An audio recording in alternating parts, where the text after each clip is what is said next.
bem-vindos ao Trade Talks, o programa de podcast da Trade Comunicação e Marketing, que traz um pouco de tudo aqui, falando sobre política, falando sobre comunicação. E hoje nosso convidado é o Vanderlei de Souza, secretário de Comunicação de Arapongas. Bem-vindo, Vanderlei. Tudo bem? Obrigado. Estamos aqui à disposição de vocês. Vamos conversar. Legal. Ao nosso lado aqui está o Beto, nosso dono da lojinha aqui, presidente de tudo. Vanderlei Souza, mais conhecido como Souza, é jornalista, trabalhou na Tribuna do Norte, hoje é o secretário de Comunicação de Arapongas, deu uma vivência muito grande na área de jornalismo, na área de comunicação em geral. Então, com prazer que a gente está aqui com você. E começando o nosso papo, como você que vem acompanhando todos esses anos a parte de imprensa, a parte de comunicação em geral, sentiu algumas mudanças, né? Nós saímos do jornal impresso, sim, né, para hoje a parte eletrônica. E nós estávamos conversando antes justamente isso, a rapidez. Hoje ninguém mais tem tempo. Antigamente a gente gravava comercial de 60, de 30, e hoje 15 segundos está demais. Você não consegue esperar aqueles 5 segundos que aparece no digital para ver a matéria que você quer, ficar ansioso. O que está acontecendo com a população? O que você acha? Por que essa agilidade, essa pressa, Vanderlei? Olha, Beto, interessante, né? Porque nessa área da mídia impressa, por exemplo, e nós vimos agora grandes veículos de comunicação da mídia impressa desaparecendo, né, de uma hora para outra, como a própria Gazeta do Povo, que tinha uma versão impressa, o Estado do Paraná, enfim, tantos jornais. Durante muito tempo na mídia impressa, a coisa ficou assim, se arrastando, né? Você teve praticamente lá de trás, quando o Gutenberg inventou o tipo móvel, né? Durante séculos você teve uma coisa assim com poucas evoluções. Mas, de repente, as coisas começaram a acontecer numa velocidade espantosa, né? E eu me lembro, por exemplo, Beto, que nós tivemos lá em Apucarana um episódio do sequestro de um empresário da família Tolardo, que aconteceu lá em Maringá. E os bandidos andaram com esses reféns ali pelo centro, e o cerco foi terminar lá em Cambira, que é uma cidadezinha próxima ali, na vizinha de Apucarana. E aí nós tivemos a imprensa do Brasil todo lá acompanhando, né? E os caras, quando terminou o desfecho, quando teve desfecho, inclusive com morte lá e tal, os caras vieram para a redação da Tribuna para transmitir a imagem, que aqui naquela época se chamava radiofoto. O cara chegou lá, ligou um aparelhinho e ficou transmitindo aquela foto. Ela lia, né, linha por linha da foto e tal. Fazia um fax. No outro dia, isso do estado de São Paulo, no outro dia, quando nós vimos o Estadão com aquela foto, uma coisa horrorosa, borrada, feia, né? E caramba, todo aquele trabalho para sair... Para sair isso. Para sair isso, né? E depois, hoje, né, como a gente vê a evolução, isso foi uma coisa rápida, né? Questão aí de anos, a gente viu como que isso avançou da rádio foto, né, para hoje a transmissão, enfim. Só que a internet mudou tudo, né? A própria mídia impressa já não tem mais o sentido que tinha. A força que tinha, né? E aí eu queria aproveitar o gancho, Vanderlei, e perguntar, já você à frente da comunicação de uma prefeitura importante como é a de Arapongas, você acha que as redes sociais mais contribuíram ou menos, ou mais prejudicaram assim, a comunicação pública num todo? Olha, eu acho que o digital, a comunicação digital é uma coisa, é o que a gente chama de tecnologia disruptiva, né? Ela chegou para causar mudar tudo. E quando surgiu a internet, nós ficamos encantados, nós que trabalhamos na área da comunicação, principalmente, todo mundo ficou encantado, mas o pessoal que estava na trincheira da comunicação, mais ainda pela facilidade que você passou a ter de transmitir imagens, né? De diminuir o custo também. A informação. E a interatividade, né? Porque o que acontece? As pessoas me perguntam, como eu venho desse meio impresso, você acha que tem sobrevida a mídia impressa? Eu acho que é possível ainda que exista uma sobrevida se o cara começar a trabalhar uma reportagem investigativa, por exemplo, né? Porque se ele se limitar a sair no dia seguinte reproduzindo o que a internet já moeu, né? Já esmiuçou, ele não tem chance nenhuma. Mas assim, de forma mais objetiva, porque você está me perguntando. Eu acho que é um grande desafio para todo mundo que está na comunicação corporativa, dos órgãos públicos e tal, e entender e trabalhar bem com isso. Porque você tem ali uma mídia barata, rápida, acessível, né? acessível e interativa, né? Isso que é legal. A pergunta era um pouco de pegadinha, é claro que ela não prejudica, né? As redes sociais só democratizou o uso dos meios. Mas para a comunicação pública, ela tem um viés que poucas prefeituras, poucos órgãos públicos conseguem trabalhar bem, que você citou aí, que é a interação, né? A interatividade. Até então, a prefeitura, o órgão público publicava um anúncio de jornal, publicava um outdoor, ou mesmo exibia um vídeo na TV, e aquilo era comunicação de uma mão só, né? Não tinha a réplica. Hoje, tudo que você publica, né? Nas redes, principalmente, você está sujeito ali à opinião e à crítica, né? E a gente sabe que a comunicação pública ou as prefeituras, né? As gestões públicas nem sempre são tão bem avaliadas, né? Ou sempre tem aquele preconceito da população. Isso acaba, né? Olha, Contaminando poucas redes. o que a gente poderia dizer a respeito disso daí? Que esses são os famosos haters, né? Como ele diz, é o cara que odeia aquela marca, que odeia aquele time de futebol, que odeia, né? Enfim, é o hater. Esse daí ele tá lá na internet. Se você estiver lá fazendo a sua comunicação de forma assertiva, ele vai estar lá. Ou se você não tiver, ele vai estar lá também. Ele vai estar falando mal de você, entendeu? Então você tem que estar lá para mostrar o outro lado, né? E saber lidar com isso daí, né? Aqui mesmo em Curitiba, eu quando fiz a minha pós em marketing, um dos cases que foram apresentados, né, na nossa pós-graduação foi de um proprietário de restaurante aqui em Curitiba que teve lidou muito mal com uma pessoa que fez uma crítica pela rede social. Então, o que a gente tem que saber é lidar com esse tipo de pessoa, né? Então, você faz uma coisa que eu diria pro secretário de comunicação, trabalhar com pesquisa confiável, pesquisa de qualidade, né? Acompanhar as métricas. As pesquisas ficaram meio desmoralizadas aí nas últimas eleições, mas a pesquisa, quando ela é bem feita, quando ela tem metodologia, quando ela tem critério, né? E quando o Instituto tem tem seriedade, você consegue, ela é um indicador importante para você poder trabalhar. Então, se a administração tem lá, vamos supor, mesmo que ela seja tremendamente bem avaliada, vamos dizer que tem 80% de aprovação, você tem 20% de pessoas que estão dispostas a falar mal da administração. Te incomodar na rede. Exato, então você tem que saber lidar com essas pessoas aí. Eu acho que isso faz parte do dia a dia da comunicação. Eu acho que você tem que saber responder, dar satisfação para o porque no final das contas a pessoa que desaprova também é morador do município, também é contribuinte e também merece consideração, né? Eu vejo isso até como uma oportunidade. A gente tem trabalhado bastante aqui com os secretários, com os gestores de comunicação. Às vezes a opinião contrária te gera uma oportunidade, desde claro que você saiba, né, responder de uma forma eficiente e até usar aquele fato como um trampolim para você, vamos dizer assim, viralizar mais, né? A gente tem visto empresas que às vezes, num problema que ela teve com um determinado produto, a forma como ela atendeu aquela pessoa insatisfeita. Isso, vira um exemplo. Transformou aquela pessoa num cliente fiel. Porque ela falou assim, não, se no momento de conflito eles foram tão atenciosos, foram tão eficientes, eu passo a confiar nessa pessoa. Agora veja que momentos que nós estamos vivendo, né, Beto? Que a gente não sabe quando você produz alguma coisa exatamente qual vai ser. Veja, um exemplo aí foi a propaganda da Elis com a Kombi, né? Não é verdade? Quer dizer, tecnicamente falando, é um anúncio bem feito, né? Tecnicamente falando, mas suscita toda uma série de questionamentos de ordem moral, de ordem, né? Espera lá, mas eu posso usar uma foto de uma imagem de uma pessoa que morreu para vender um carro?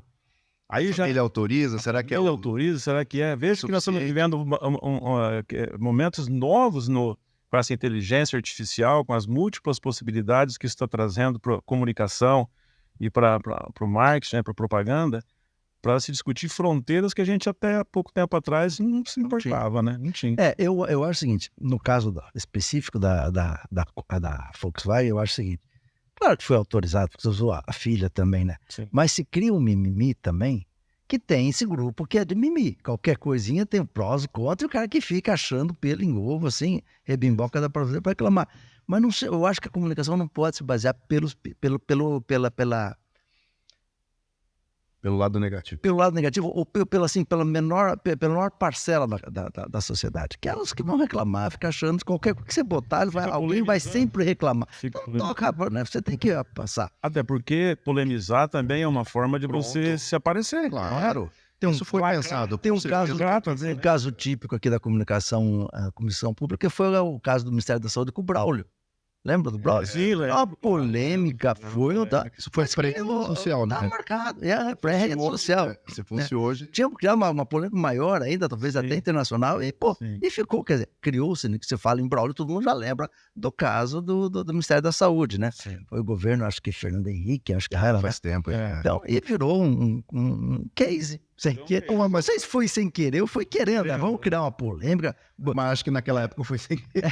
Mas criou, e acho que foi bem tratado isso. Mas veja, chegamos a um ponto em que nós estamos falando aí dos mimizentos, né? Isso. Que reclamam. Mas me parece que até o CONAR está abriu um procedimento para apurar essa situação aí. Porque ele foi Investigado. Foi instigado por essa turma aí e tal.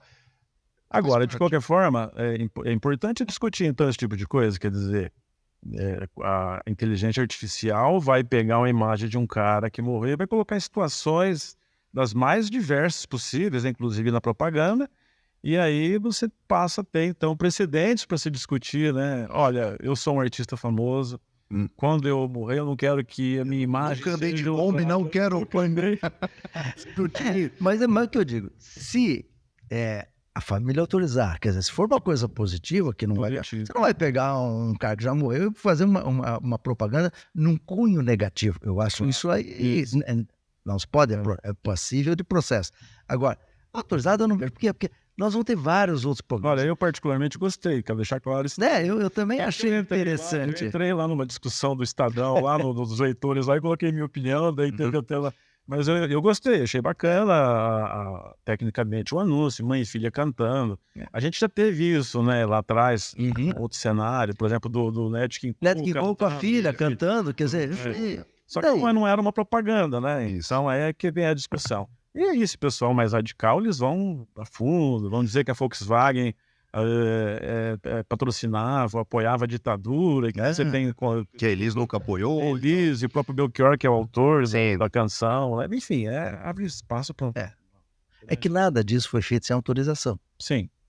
Uma empresa do tamanho da Volkswagen não vai fazer nada assim no achômetro. Então, eu acho que em síntese mostra essas coisas. Mas nós vamos ter várias polêmicas sobre isso, né? Agora com inteligência artificial, então, vai se criar mais polêmica. Se a referência da tua obra, do teu quadro, do que você fez está ali, mudada, mas está ali, isso como é que fica?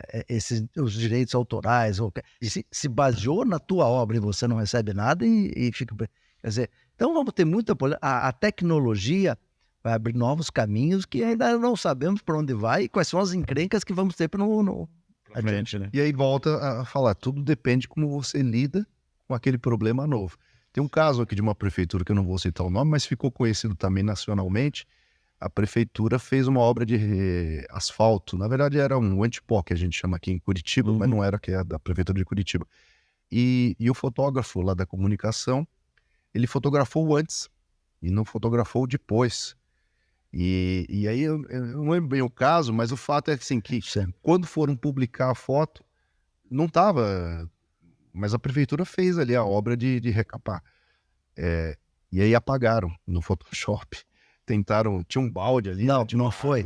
Não foi prefeitura, foi o governo. Não foi prefeitura. Não, mas tem uma do governo do estado também. Mas teve essa que eu ia falar do governo Requião. Eu me lembro dessa do governo. O material que a gente fez foi fotografado antes e depois não foi fotografado depois. Isso foi colocado ali, foi feito o asfalto, tudo mais. Eu me lembro que a Folha de Londrina, o HZ do Povo, queria marcar foi lá. No fim foram verificar lá e a obra estava executada, né? Foi exatamente o inverso. Eu tinha o antes e não tinha o depois. Estava achando, acho que foi uma denúncia do Rossoni na Assembleia, que era o presidente. Então... Deixa eu focar esse lance, porque você trabalha com a imagem, né? E a imagem ela é mais impactante de qualquer outro texto, eu acho, né? E é aquela história da imagem que fala mais que 1000 palavras. Mas E eu sempre oriento o nosso pessoal a fazer isso daí. Ah, você vai fazer uma escola aqui que custa 6, 7, 10 milhões e tal. Vamos lá, vamos fotografar o terreno vazio. Pá, tá lá o terreno. Começou a obra, vai lá e fotografa a obra. A obra está no meio, vai lá e fotografa também a obra no meio. A obra está pronta, tal. Porque daí você tem as várias etapas, você tem um acervo de imagens ligado àquilo para você trabalhar. As prefeituras do interior, às vezes, não têm, assim, de recurso para... Mas eu acho que seria bacana, inclusive, você colocar uma GoPro num canto lá e filmar a obra... Fazer um time-lapse. E depois você acelerar isso, quer dizer, você teria... Muitas vezes eu converso com amigos que são diretores de comunicação também de prefeitura da região, e eles falam que eles gostariam, a gente conversa sobre isso daí, a limitação de recursos, né, para poder trabalhar com essa sequência de imagens. Mas você trabalhar com a imagem do antes e depois, isso é impactante, porque... E outra coisa, Beto, as pessoas esquecem, sabe? Sim, problema resolvido, Você não é mais um resolve, você problema. fez, né? A pessoa esquece. Aí você lembra como que era essa rua? Era uma rua que isso aqui era uma área alagada, era um brejo isso aqui, quando chovia. A gente tem um exemplo desse lá em Arapongas, que é a Rua Pavão. Foi investido lá era uma obra que os prefeitos faziam sempre uma gambiarra, um quebra-galho e tal, não sei o que, e não resolviam mesmo. E agora foi resolvido, entendeu? E é legal agora nós estamos preparando um material lá, esses dias a gente estava olhando as imagens de como isso era e como ficou, entendeu? E às vezes é interessante mostrar isso para relembrar para a população. Não, né? as pessoas, tem alguns casos bem conhecidos assim, as pessoas esquecem que passou asfalto, 6 meses depois a pessoa não lembra, né? Não, me lembro que na prefeitura de Colombo aqui, bem no começo, na administração do J. Camargo, ele fez um projeto de asfalto, nós mudamos inclusive o tema da campanha. Você lembra da campanha do Novo? Porque é o seguinte, as pessoas não sabiam o que era dessa administração, o que foi do outro. Me lembro que numa qualitativa lá, o prefeito Agostinho, ele queria entrar quase lá no carro para bater nele. Pô, esse prefeito não fez nada, tal. Pô, eu fiz uma creche, asfaltei a rua dele, fiz uma creche. Um ano depois o cara não achava que não tinha feito nada, porque... Então, essa confusão na cabeça das pessoas, que elas não estão ligadas, então eu acho que sempre relembrar os processos é muito interessante. Olha, você falou uma coisa interessante. Um ex-prefeito lá de Arapongas, que é amigo nosso também, uma vez o Beto Pugliese, pronto, vamos falar o nome dele aqui. Uma vez o Beto falou para mim assim, eu fico muito bravo, sabe? Eu vou lá no bairro, as pessoas não sabem o que estão fazendo, vou no outro bairro, as pessoas estão investindo e tal. Como é que faz para resolver um problema desse? Bom, primeiro, a comunicação é uma coisa que tem que ser feita de forma permanente. Continua. Não adianta, né? Você tem que estar sempre falando, sempre orientando. Mas eu disse para ele uma coisa que falo para os outros prefeitos também, e os amigos nossos de comunicação que estão assistindo. Se você pegar, Beto, os 10, 12, 15 secretários e colocar numa sala, o cara que trabalha na área da educação, ele não sabe o que está acontecendo na área da saúde. O cara da área da saúde não sabe o que está acontecendo no esporte, o cara do esporte não sabe o que está acontecendo na área de transporte. Então, aí você fala, prefeito, se os seus próprios secretários não sabem o que está acontecendo nas pastas dos outros colegas, como você imagina que o sujeito que mora lá na vila, que trabalha o dia inteiro, que chega no final do dia cansado em casa, com os problemas dele para administrar e tudo mais, vai saber o que está acontecendo nos outros bairros? Se nós mesmos aqui... Ele não sabe, se a própria administração, a pessoa está desinformada sobre o que está acontecendo. Sabe que a agência aqui, a Trade, nós fizemos uma cartilha, depois eu passo para você, falando exatamente isso, ajudando as gestões municipais a tentarem, porque é muito difícil, né? A gente mexe com egos, cada secretário tem o seu interesse e tal, mas assim, essa cartilha é uma cartilha muito simples, e a gente desenvolveu ela por encomenda de uma outra prefeitura. E aí ficou legal e mostra assim, pro secretariado a importância disso que você está comentando, né? De falar, somos um time, temos que caminhar nessa única direção. E aí as redes sociais, se não tomar cuidado, se cada um for por um lado ou para o outro, acho que Ponta Grossa, né, tinha um secretário que se vestia de super-homem, aparecia mais que o prefeito. Ok, se isso for um jogo combinado da administração, pode ser uma estratégia, mas se não for, de repente o secretário está acabando, né? Não, e você pode ver, não sei se Arapongas é um pouco diferente, nenhum secretário compartilha ou curte o Facebook da prefeitura. É uma briga, a maioria, pode ter uma outra que escapa. Não sei, compartilha a coisa da prefeitura, não vê, quer dizer, então ele mesmo não compartilha e quer que daí que todo mundo saiba o que ele fez, quer dizer, Isso é um conjunto que eu acho que na comunicação pública tem que ser acertado. Sim. O prefeito, secretários, vamos compartilhar, cada um tem seus números de seguidores, né? Então, já Homem vai, né? no grupo interno do seu secretário começa já uma rede, né? Jamais vai para a população em geral. Isso é um passo que tem que ser feito e é uma grande A dificuldade. rede deveria acontecer de dentro para fora, né? Isso. Então, se você tem lá uma Secretaria da Saúde com 900 funcionários, aí o secretário faz uma postagem, ou você faz uma postagem na área da secretaria e fica lá no final com 45 curtidas, fala, tá lá, tem 900 Nem os funcionários. nossa O turma nosso pessoal, então, não se interessa pelo próprio trabalho deles, pelo final das contas, é o trabalho daquele segmento, né? aqui. Sim. Então, esse é um trabalho realmente que tem que ser feito. Cabe estratégia, tem um nome para isso, né? Planejamento, né? Mas isso daí realmente é um problema que eu vejo que acontece, inclusive, no mundo corporativo, aí nas empresas também, sabe? Tem grandes empresas, né, que o sujeito coloca uma postagem no LinkedIn, enfim, umas outras redes também. E você sabe que ele tem milhares de funcionários, está lá com 100 curtidas, 150 curtidas. Aí a rede social tem essas frivolidades que nós estávamos conversando agora há pouco, né, Beto? Se amanhã aparecer o cara do Super-Homem aí, por exemplo, ou uma funcionária da prefeitura vai lá vestida como a Barbie, que agora é a moda, vai ter lá 1.500 curtidas, entendeu?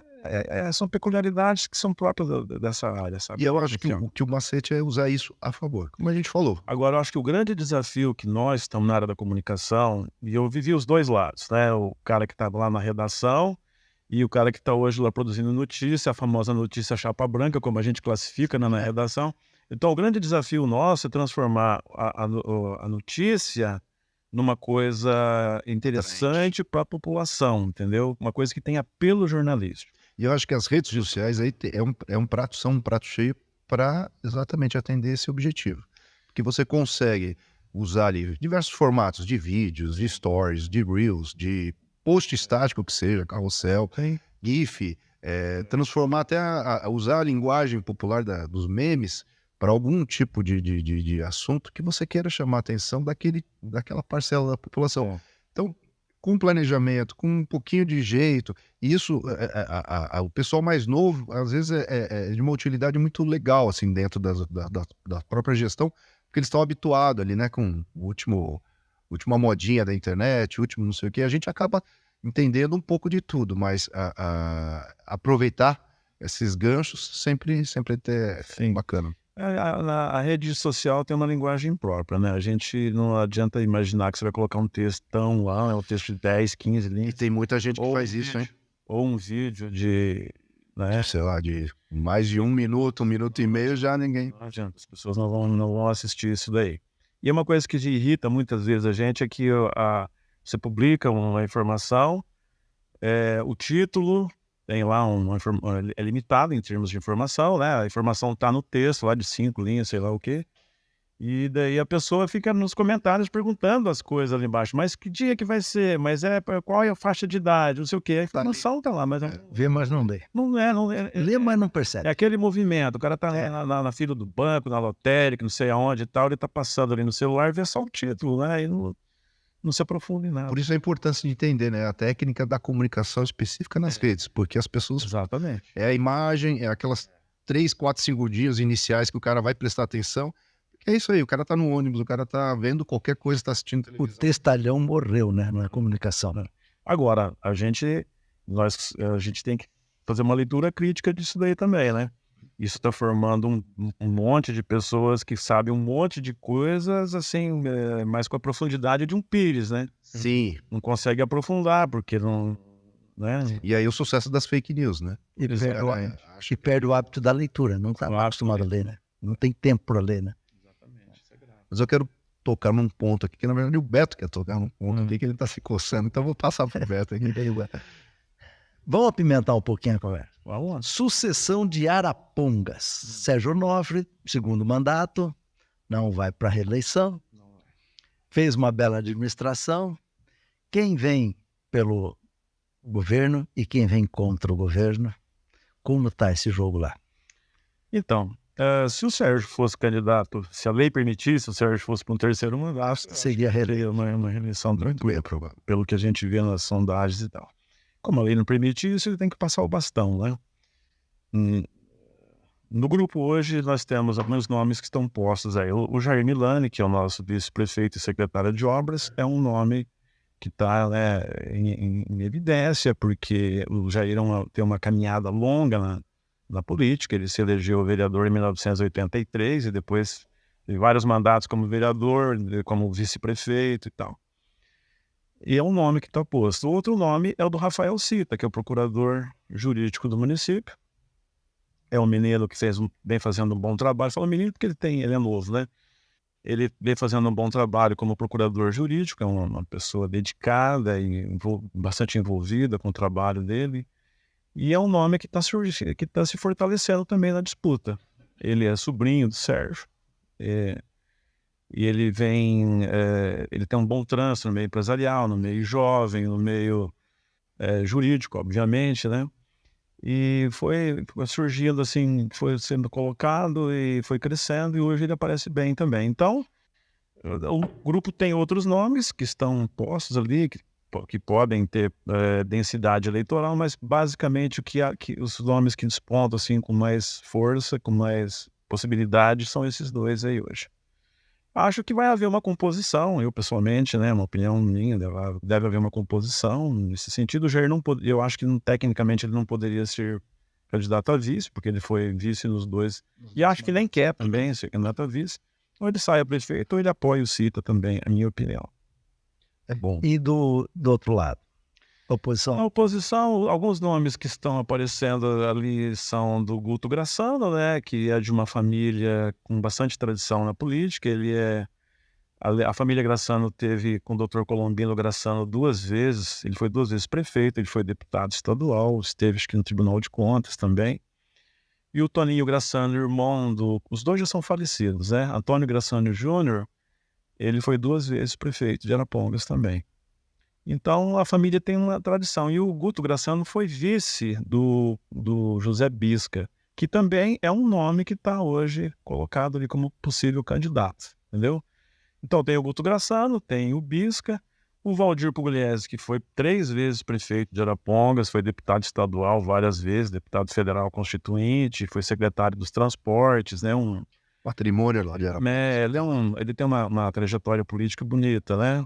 Assim, uma caminhada política importante. E ele já está meio avançado de idade, mas acho que ainda tem disponibilidade, talvez, de disputar mais uma vez. Ele disputou na passada, ficou em segundo lugar. O Sérgio se elegeu com relativa facilidade. Eu digo com relativa facilidade porque, na verdade, o Sérgio disputou impugnado, né? Uhum. Ele foi impugnado na primeira instância, sabe? E faltava 2 ou 3 dias para a eleição, quando o Tribunal Regional Eleitoral reconheceu o direito dele de disputar realmente. E ainda assim ele fez mais de 65% dos votos. Então, se não tivesse acontecido essa situação, e a oposição bateu muito nisso, sabe? A oposição bateu muito, distribuiu material, dizendo que se não adiantava votar no Sérgio, que ele estava impugnado, que ia jogar o voto fora e tal. Quer dizer, ainda assim ele fez 65% do voto. Eu acho que ele faria mais de 70%. Com certeza. Se tivesse disputado em condições sem esse problema aí. Não estou lembrado, talvez algum vereador de oposição possa também apresentar uma candidatura, né? Eu não sei. Eu acho que se a oposição tiver juízo, Beto, eles vão se juntar em torno de um nome só, porque a experiência de fragmentar o voto da oposição na eleição passada não foi por experiência. Não é. Agora, depende, isso daí tem questão de vaidade, de ego e tal, não sei como que as pessoas vão administrar essa situação. O ego do ser humano ultrapassa qualquer bom senso às vezes, né? Mas vamos ver como é que acontece. Arapongas, uma cidade, está com quantos mil habitantes? 100 e poucos? Então, nós pensávamos que... A gente estava pensando que o censo ia trazer de 125 a 130 mil habitantes. E, para nossa surpresa, ficou em 119, quase 120 mil habitantes, Beto. Mas o censo é um censo que está sendo questionado pelos prefeitos lá da região, sabe? Não só Arapongas, mas de outros municípios ali também. O pessoal está assim, contrariado com o resultado do censo, porque não é isso que eles estão sentindo na rede pública de saúde, por exemplo, Impacta direto. na demanda por habitação. Sim, tem vários indicadores sociais que mostram que a população cresceu mais do que Isso acaba também trazendo menos recursos para o município. Exatamente. o coeficiente, né, do fundo de participação dos municípios é diretamente impactado pelo número de habitantes, né? Tem município da região, Faxinal, acho que Cambira também, outros municípios ali que já vão perder, assim, de largada, vão perder em cima do FPL. E aí, claro, estão demandando contra o IBGE para ver se faz uma recontagem De voto. ou uma reconsideração em cima desse censo, né? Porque esse censo foi conturbado mesmo, né? Foi meio conturbado. Meio da pandemia, enfim, né? Então, a gente, para nós, a Arapongas, claro, você tem que trabalhar com os dados oficiais, né? Que são 119, 120 mil habitantes. Mas a gente imagina que a Arapongas tem de 125 a 130 mil habitantes. Ok, Souza, muito obrigado pela participação. E estamos encerrando mais um Trade Talks, o podcast da Trade Comunicação e Marketing. Dessa vez com o meu amigo Souza, secretário de Comunicação de Arapongas, jornalista de 1000 ferramentas das antigas, foi do impresso ao digital muito rapidinho, né? Então, deixo para você, Souza, terminar, então fazer suas considerações e agradecendo a todos pela visualização. Olha, eu que agradeço, né, essa oportunidade da gente vir aqui conversar com vocês e uma reflexão, né, sempre sobre o que é, o quanto é fantástico e maravilhosa essa caminhada na área da comunicação, né, Beto? A comunicação é uma coisa incrível, né? Eu estava comentando com um amigo ontem, que é aqui de Curitiba, né? A gente estava tomando um vinho lá e conversando. E eu estava lendo recentemente um livro que é a Mídia, o Segundo Deus, sabe? Do Tony Schwartz. Esse cara estava contando uma história, Beto, que quando mataram o Lincoln nos Estados Unidos, passados meses, as pessoas naqueles rincões assim mais afastados não sabiam ainda que o presidente tinha sido assassinado, sabe? E quando mataram o Kennedy na década de 60, e nós estamos falando de uma comunicação que ainda era, né, bem atrasada e comparada com os termos de hoje, né? Quando mataram o Kennedy, rapidinho, aquilo se alastrou através do rádio, da televisão, aquilo foi assim, né, rapidinho, todo mundo ficou sabendo, no mundo inteiro, que o cara tinha sido assassinado. E foi uma coisa muito impactante também, né? Então, hoje, a nossa reflexão, o que é? Se alguém der um tiro no Papa, no presidente, hoje as coisas caminham com uma velocidade, assim, que questão de segundos está todo mundo sabendo, né? Então a gente tem que entender a maravilha que isso significou em termos de comunicação.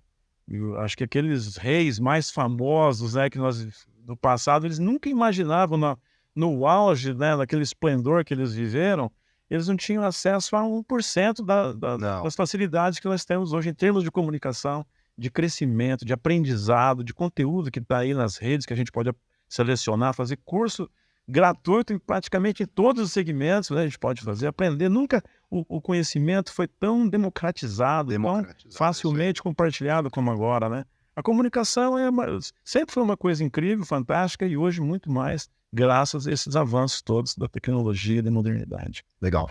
Beleza? Vanderlei, obrigado. Eu que agradeço. Até, um abraço.